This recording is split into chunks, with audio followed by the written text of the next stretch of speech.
Okay, I believe we are. I believe we are ready.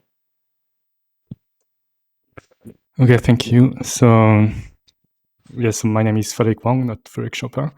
Yeah, and this is the last talk for of the day. So it will be about MathML core in WebKit. Can you please move to the next slide? So MathML core is a fundamental subset of MathML3, which is intended to be well integrated into the web platform. It provides very precise layout rules based on tech and CSS, and it also aims for better interoperability. So it's already implemented in the 3 major engines, and it's covered by more than 3,000 web platform tests. But even if it's a subset of MathML3 in terms of attributes and elements, well, in order to achieve these 3 goals, you actually need to implement more stuff.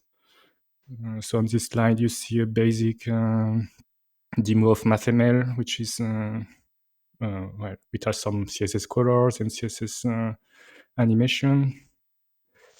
And yeah, actually there is a bug here because the CSS padding is not working, but it's because it's well, we are presenting with an old version of Safari. But yeah, so the idea is that in this talk I will focus on the interaction with CSS. Can you please move to the next slide? So yeah, so just to give some credits to people who have been involved in MathML recently. So currently the main effort is led by my colleague Eri. They are supported by the Sovereign Tech Agency. And some months ago, we had a coding experience student at Igalia who has also done some work. And finally, Hamad and myself are also helping where we can. Can you please move to the next slide? Yeah, okay. So the first thing we would like to work on is some new CSS features that were defined when we define the MathML core specification. So the first thing is what is really important for math is to use some dedicated math font. Otherwise, you can get very poor rendering. For example, you're missing stretchy glyph or this kind of thing. So in the past, Safari was just hard coding a list of known math fonts in the user agent style sheet. But yeah, now we would like to move to a more standard way of doing that. So just use the font family colon math in the user agent style sheet, and people can also use that property too elsewhere. And yeah, it's already shipped in Safari Tech Preview 227.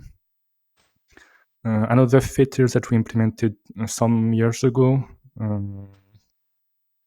is what tech call display and inline style. So basically just a way to tell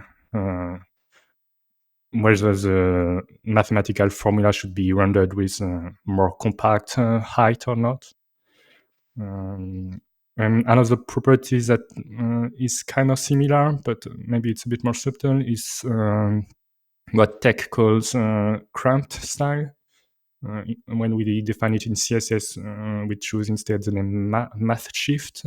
So basically, it tells how much we should raise the superscripts in some mathematical expressions.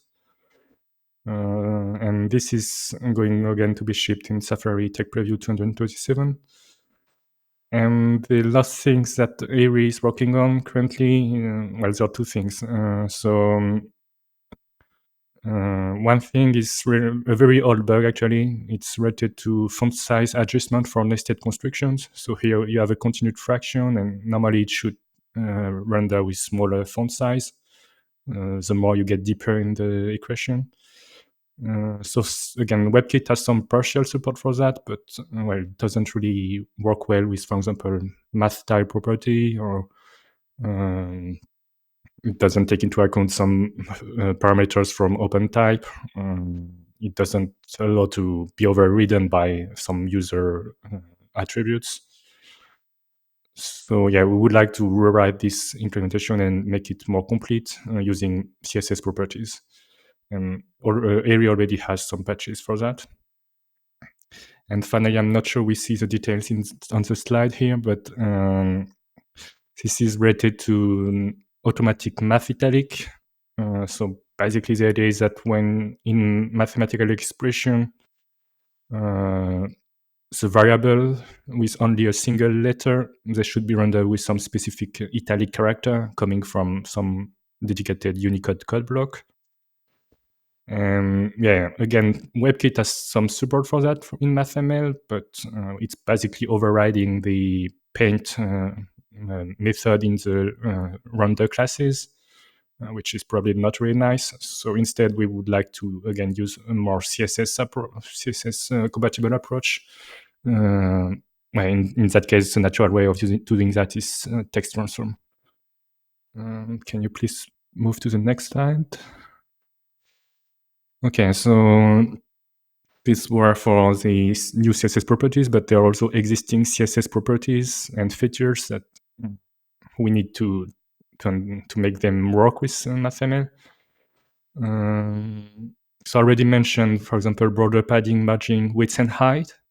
This was implemented in 2024 in Safari. Other properties that can cause some issues, or for example, float or position items inside mathematical expressions. In WebKit, we have some workaround because obviously, if we use this kind of properties, that can cause some issues, and we actually got some debug assertion failures, for example, in the past. So we had to fix that. But ideally, we would like to just follow what MathML course is specifying.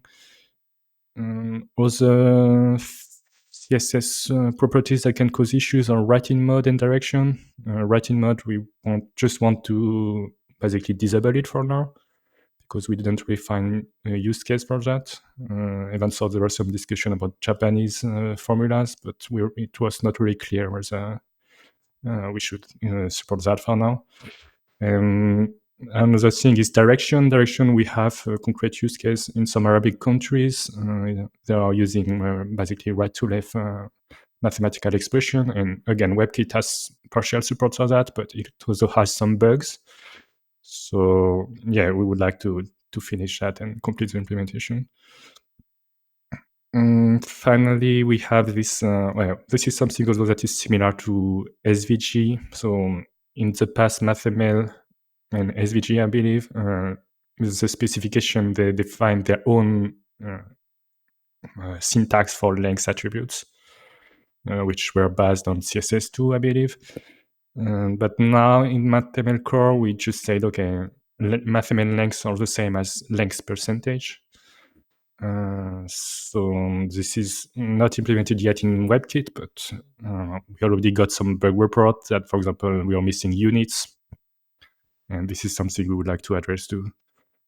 Yeah, and then we have also, when we were working on the new CSS properties that I mentioned in the previous slide, we also noticed that actually the MathML core specification doesn't say anything about the fact that whether or not the CSS properties are animatable, but there are no strong reason for not being animatable. So that's also something that we would like to work on, and hopefully that shouldn't be too difficult. But yeah, we need to figure out how to do that.